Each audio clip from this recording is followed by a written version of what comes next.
Hello friends. Mahabharatam Drona పర్వంలో భాగంగా నారద మహర్షి సృంజయ మహారాజు యొక్క స్నేహం గురించి 16 రాజుల చరిత్ర గురించి తెలుసుకుందాం. వేదవ్యాస మహర్షిని ధర్మరాజు ఈ విధంగా అడుగుతున్నారు: మునీంద్ర, ఇంతకు ముందు ఉన్న మహారాజులు ఏ యజ్ఞయాగములు ఏ విధంగా చేశారు, వాటికి వచ్చిన ఫలములేమిటి వివరంగా తెలియచేయండి అని.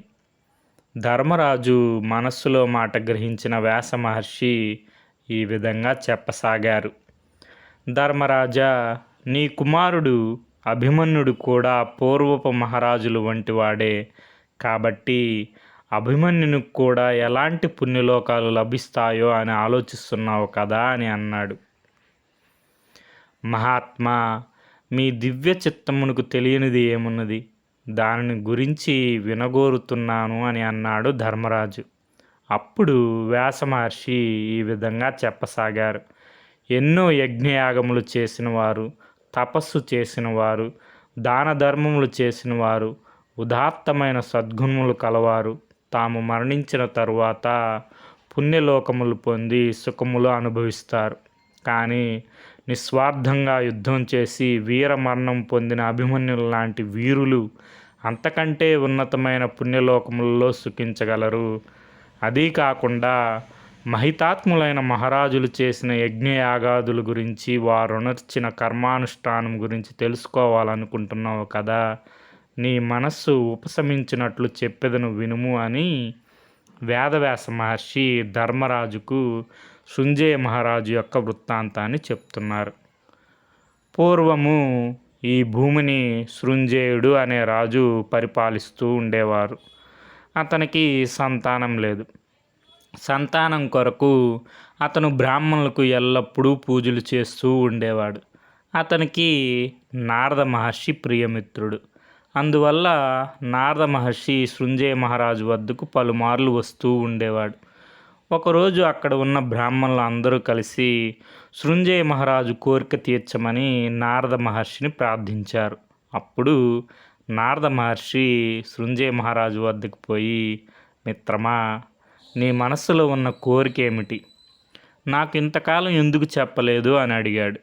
అప్పుడు సృంజయ మహారాజు నారద మహర్షితో తనకు గుణవంతుడు రూపవంతుడు అయిన కుమారుడు కావాలని, ఆ కుమారుని మూత్రము, పురుషీయము, కన్నీరు, చెమట అన్నీ కూడా బంగారం మయంగా ఉండాలి అని, అలాంటి కుమారుని ప్రసాదించమని అడిగాడు.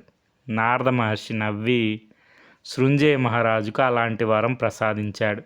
నారద మహర్షి వరప్రభావం వలన సృంజయ మహారాజుకు ఒక కుమారుడు కలిగాడు.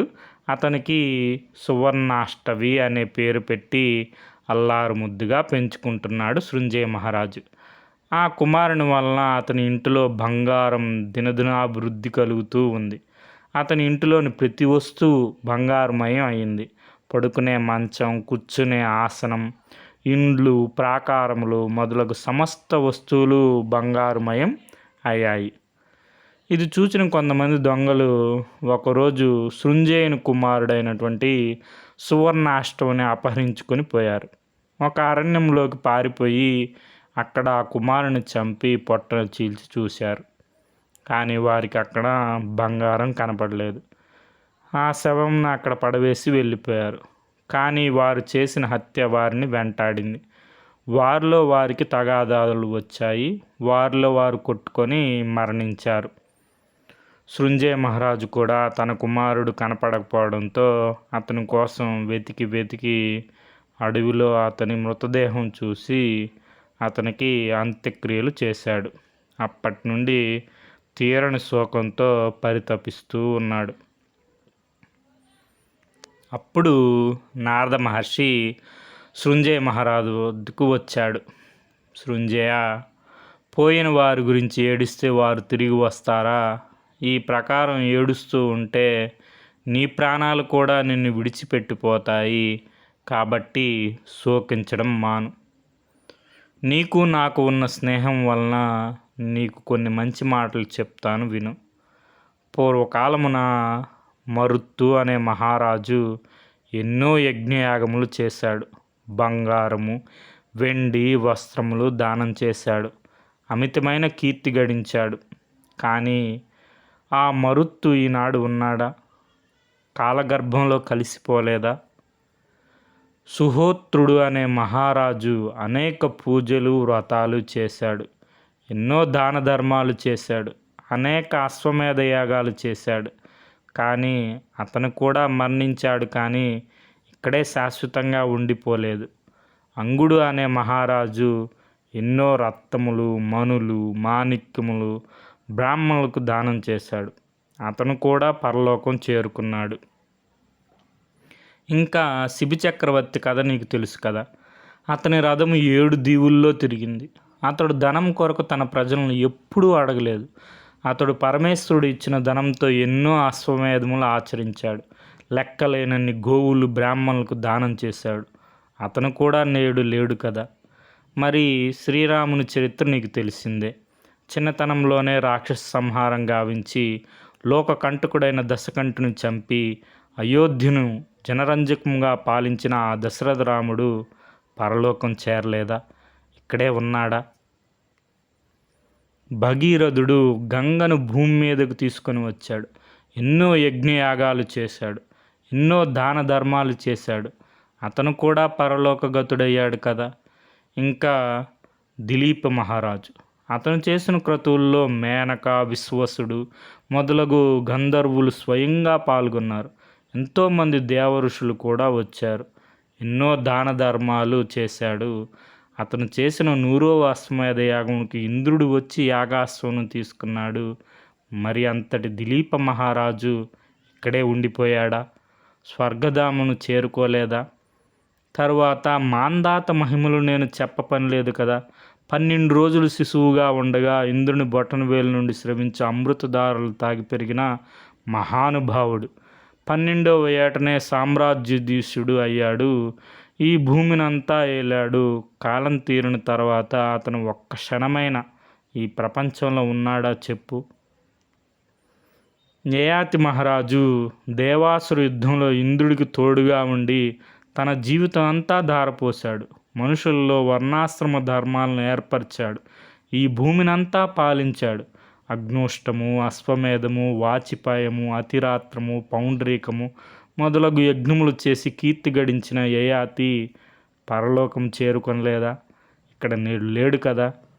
అంబారీష చక్రవర్తి కూడా తన మీదకి తన శత్రురాజులందరూ మూకముడిగా వచ్చిన వారిని జయించి తనను శరణుజొచ్చిన వారిని కరుణతో మన్నించి ఎన్నో యజ్ఞయాగములు నిర్వర్తించి అనేక దాన ధర్మములు చేసి తర్వాత ఏమయ్యాడో చెప్పు. ఇప్పుడు ఎక్కడ ఉన్నాడు? పరలోకంనే కదా.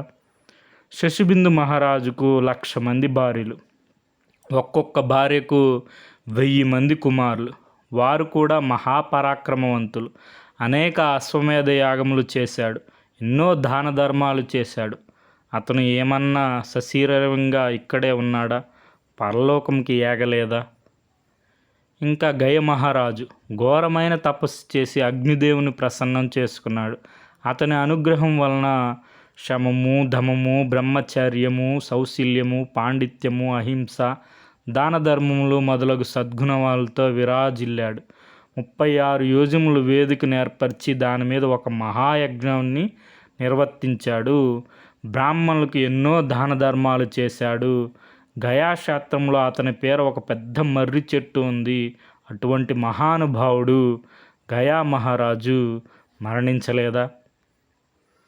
ఇంకా రంతిదేవుడు అనుక్షణం 20,000 మంది వంటవాళ్ళు వండి వారుస్తుంటే నిరంతరం అన్నదానం చేసి ప్రసిద్ధికెక్కాడు కదా.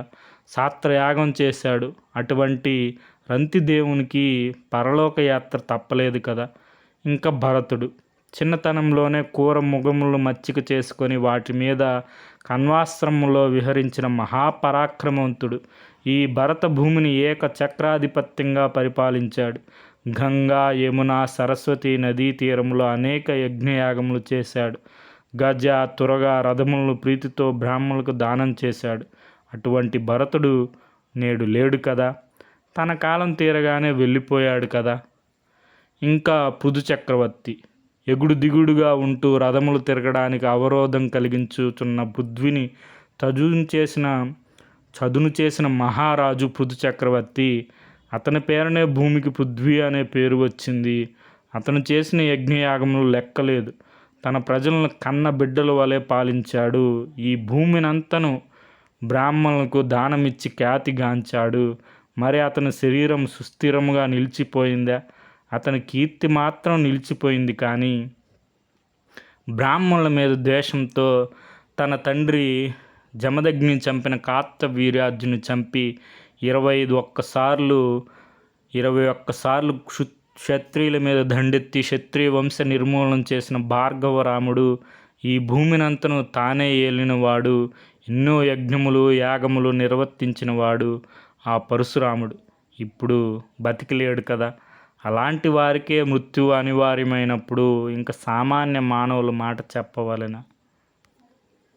సృంజయ, నీ కుమారుడు వీరందరికంటే ఉదాత్తుడు, కానీ ఎవ్వరూ మృత్యువు నుండి తప్పించుకోలేరు అని 16 రాజుల చరిత్రను చెప్పాడు నారద మహర్షి. ఆ రాజుల చరిత్రను విన్న సృంజయ మహారాజు ఏమీ మాట్లాడలేదు. అప్పుడు సృంజయ మహారాజును చూసి నారద మహర్షి, సృంజయ, ఇప్పటి వరకు నేను చెప్పినదంతయు నీ బుద్ధిలోనికి ప్రవేశించిందా, లేక బూడిదలో పోసిన పన్నీరు మాదిరి నిష్ఫలమైందా అని అడిగాడు. అప్పుడు సృంజయ మహారాజు నారద మహర్షితో ఇలా అన్నాడు. నారద, నీవు చెప్పిన కథల వలన నా మనస్తాపము పుత్రశోకము తొలగిపోయినవి, మనస్సు ప్రశాంతంగా అయింది అని అన్నాడు. అప్పుడు నారద మహర్షి, సృంజయ, నీకు ఏం కావాలో కోరుకో, నేను ఇచ్చేదను అని అన్నాడు. అప్పుడు సృంజయ మహారాజు, దేవా, నీవు నాకు ప్రసన్నుడు అయినావు, అంతకన్నా నాకు కావాల్సిందేముంది అన్నాడు. అప్పుడు నారద మహర్షి సంతోషించి, సృంజయ, కొంతమంది చోరులు మూర్ఖత్వం బలైన నరకవాసముకు పోయిన నీ కుమారుని నేను తెచ్చి ఇచ్చేదను, నీవు చింతింపకము అని అన్నాడు నారద మహర్షి ఇచ్చిన వరము మేరకు సువర్ణాష్టమి సజీవంగా తిరిగి వచ్చాడు. సృంజయ మహారాజు సజీవంగా తిరిగి వచ్చిన తన కుమారుని చూసి సంతోషించి అతనికి అస్త్ర విద్యలతో సహా సకల విద్యలు నేర్పించాడు, వివాహం చేశాడు. అతను సంతానవంతుడయ్యాడు. కానీ అతను కూడా కాలం తీరగానే మరణించాడు. ధర్మజ, మృత్యువును జయించుట ఎవరి తరమూ కాదు. నీ కుమారుడు అభిమన్యుడు వీర స్వర్గం అలంకరించి అక్కడ సురలోక భోగములు అనుభవించుచున్నాడు. అతని మృత్యువుకి నీవు చింతించుట అనవసరము. నీవు ఇంతమంది మహారాజుల చరిత్రలు ఆలకించావు కదా, కాబట్టి నీ మనస్సుకు ధైర్యం తెచ్చుకొని సుస్థిరుడివై నీ కర్తవ్య నిర్వహణలో ఉండు అని చెప్పి వేదవ్యాస మహర్షి వెళ్ళిపోయారు. ఇది మనకి మహాభారతం ద్రోణ పర్వం ద్వితీయ ఆశ్వాసంలోని సృంజయ మహారాజు నారద మహర్షి సువర్ణాష్టమి యొక్క వృత్తాంతము, 16 మంది రాజుల చరిత్ర. మూలం మహాభారతం. తెలుగు అనుసరణ కవిత్రయం పాదరేణువు మొదలు వెంకట సుబ్రహ్మణ్యం గారు. Okay friends, thank you for watching.